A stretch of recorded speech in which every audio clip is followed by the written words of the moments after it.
Bienvenue sur le podcast de l'université. Un podcast pour notre université engagée. Pour notre université ouverte sur le monde.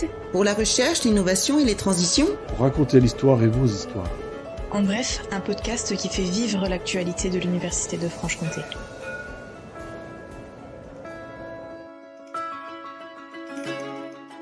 « 600 ans d'histoire à raconter », chapitre 4, un héritage d'exception. L'université de Franche-Comté a traversé 6 siècles d'une histoire riche qui a façonné le territoire franc-comtois.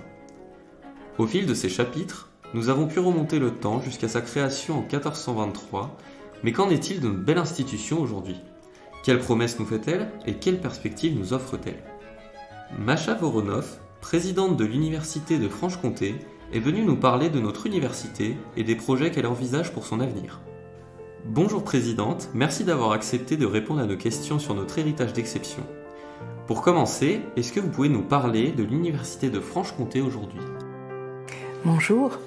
Alors, l'université de Franche-Comté, c'est une des plus anciennes universités françaises, 1423, le XVe siècle.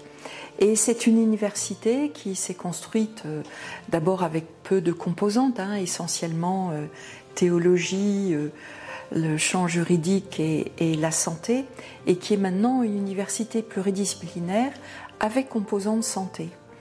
Et cette université, elle représente 30 000 étudiants et apprenants, 2500 personnels, que ce soit des enseignants-chercheurs, des chercheurs ou des enseignants ou des administratifs qui travaillent pour développer la recherche, mais également pour accompagner tous ces étudiants qui nous font confiance pour leur avenir. Pour la qualité de vie à l'étude des étudiants, nous bénéficions de 10 bibliothèques universitaires qui sont très très prisées des étudiants.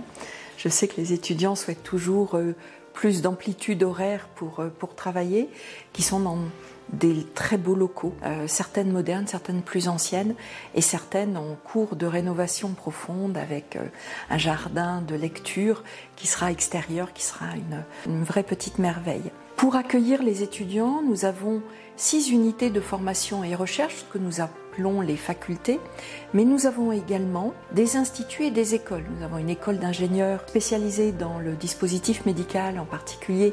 Alors on touche un des champs de la santé, qui est l'ISIFC, et nous avons 2 IUT qui présentent plus de 22 départements différents aux étudiants qui souhaitent s'engager dans ces IUT.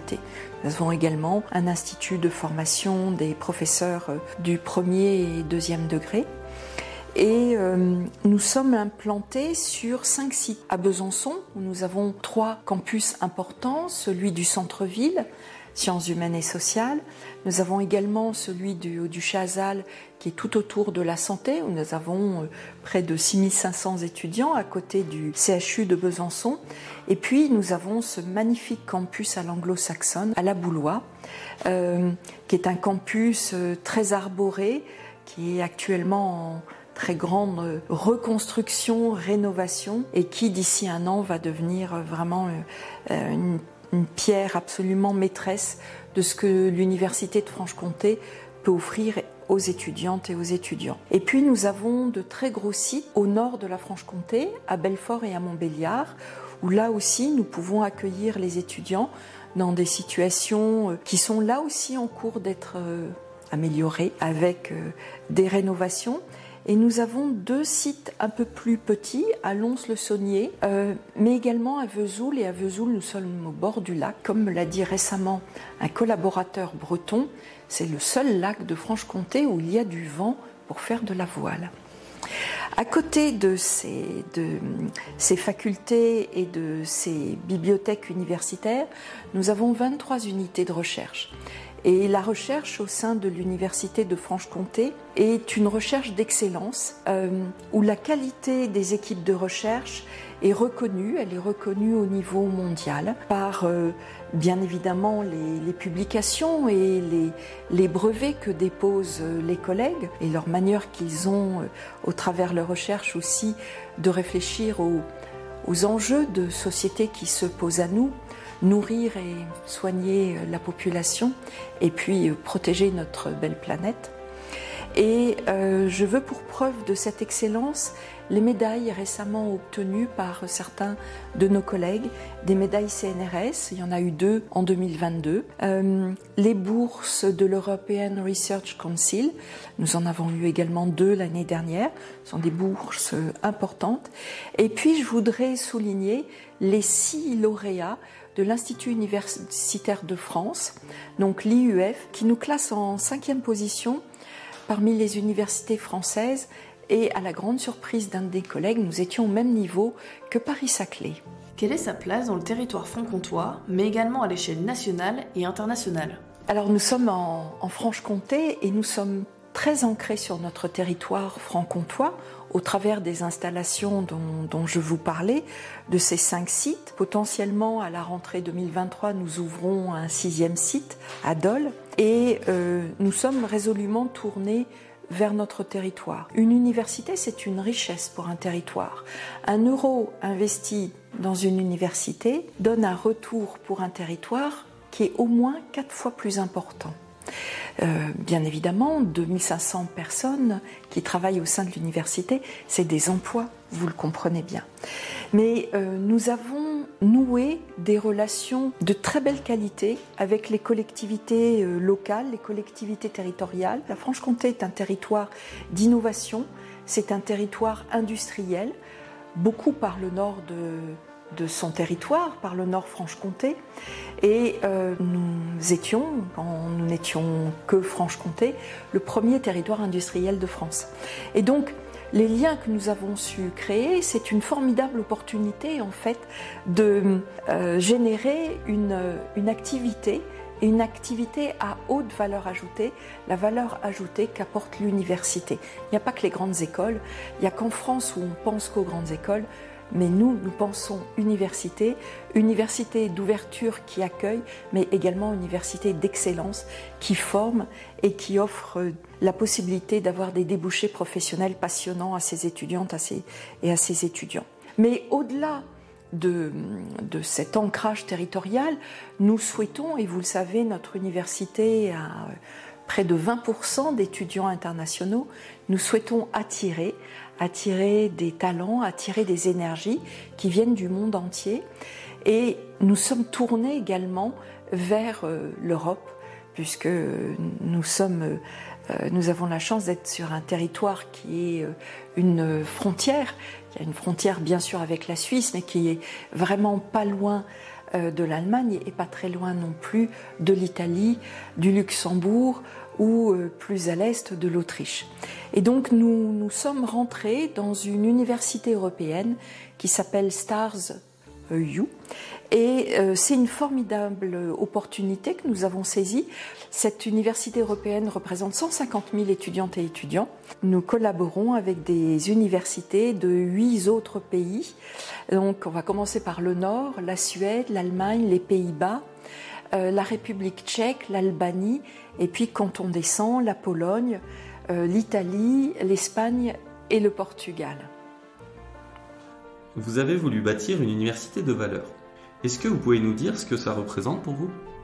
Il y a beaucoup de choses derrière ce terme de valeur. Dans université, il y a universalisme, il y a ouverture, il y a intégrité, il y a honnêteté, il y a justice, il y a équité. Donc il y a un ensemble de valeurs que nous souhaitons diffuser au travers de l'université, de la bienveillance également. En même temps, nous souhaitons mettre en avant l'exigence de la qualité des parcours de formation, l'exigence de la qualité de l'enseignement, l'exigence de la recherche, mais également pour les étudiants, l'exigence de leur investissement dans leurs études.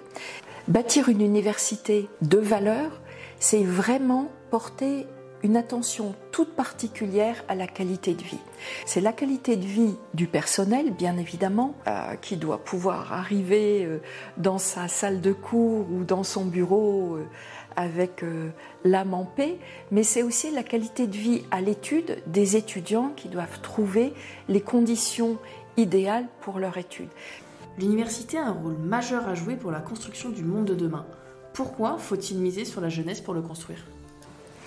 vous parlez à une présidente d'université, donc elle va vous dire que s'il ne fallait pas miser, elle ne serait pas là.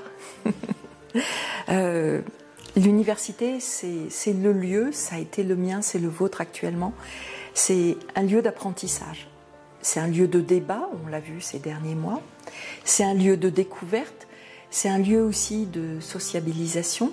C'est un lieu d'autonomie, parce que beaucoup d'entre vous quittent la vie familiale pour une vie plus indépendante. Et une université, elle est là pour accompagner l'éclosion des citoyennes et des citoyens de demain, que vous êtes tous et toutes. Nous avons un rôle dans votre formation, dans la qualité de la formation que nous pouvons vous proposer. Nous avons un rôle dans cette formation qui est bien sûr en vue de votre insertion professionnelle, mais peut-être également personnelle, au travers des rencontres, au travers des activités que vous allez avoir, au travers des événements qui vont parcourir votre vie d'étudiante et d'étudiant. Et la jeunesse, son avenir, son équilibre constituent l'essence même d'une université.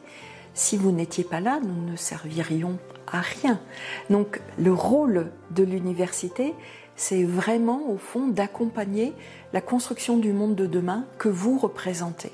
Dans 40 ans, vous serez peut-être à ma place, vous y penserez.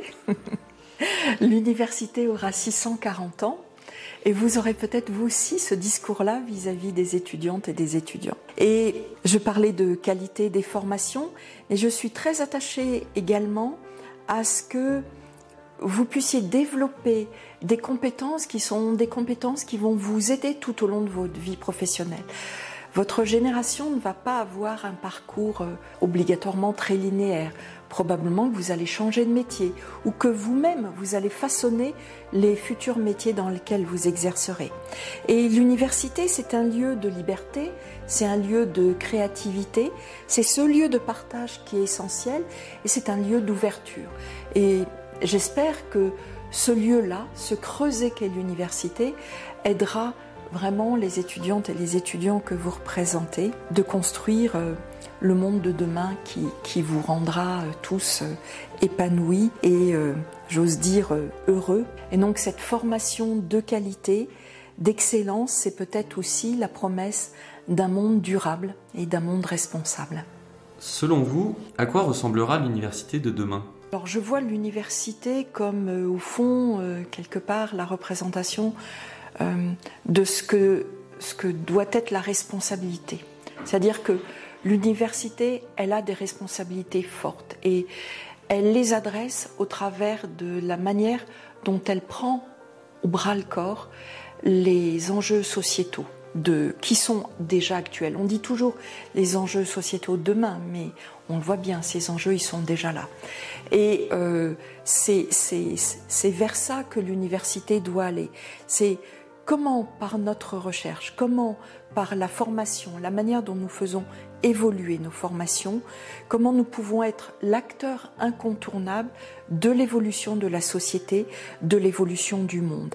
Et nous le voyons bien, notre environnement est en pleine mutation, nous le voyons tous les jours, nous l'entendons tous les jours à la radio, nous en voyons, ou sur les réseaux sociaux, nous en voyons des images quotidiennes. Et pour moi, l'université doit être à la fois ce lieu d'épanouissement, mais ça doit être également un lieu de construction personnelle et un lieu d'investissement pour le futur, pour la société. Enfin, avez-vous des rêves pour notre université ? Bien sûr que j'ai des rêves. Sont-ils réalisables ? C'est autre chose. J'aimerais que les étudiants puissent tous vivre dans les conditions optimales pour que justement ils puissent s'épanouir. J'aimerais que parfois les relations interhumaines soient un petit peu moins tendues, un petit peu moins agressives. J'aimerais que les étudiants réussissent. On sait qu'on n'avance pas toujours à la même vitesse. On a les diesels, puis on peut avoir les Ferrari, mais une Ferrari, ça va vite dans le fossé. Donc voilà, j'aimerais que tout le monde puisse trouver sa place et se retrouver dans une atmosphère qui permettent à chacun de s'épanouir.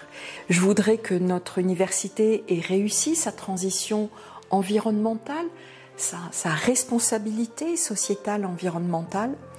Et j'aimerais que cette université soit une université où chacun se trouve à sa place, quel que soit l'endroit d'où il vient de ce bas monde, quelle que soit sa culture, quelle que soit son origine, quelles que soient ses caractéristiques physiques, intellectuelles. L'histoire de ces 600 ans en podcast prend fin. À travers ces 4 chapitres, nous avons pu remonter ces 6 siècles d'histoire, de la jeunesse de notre université aux grands projets qui l'attendent. C'est maintenant à nous, étudiants, personnels, chercheurs, enseignants, d'œuvrer pour continuer d'écrire l'histoire de notre université qui, à travers les siècles, s'est toujours enrichie de connaissances.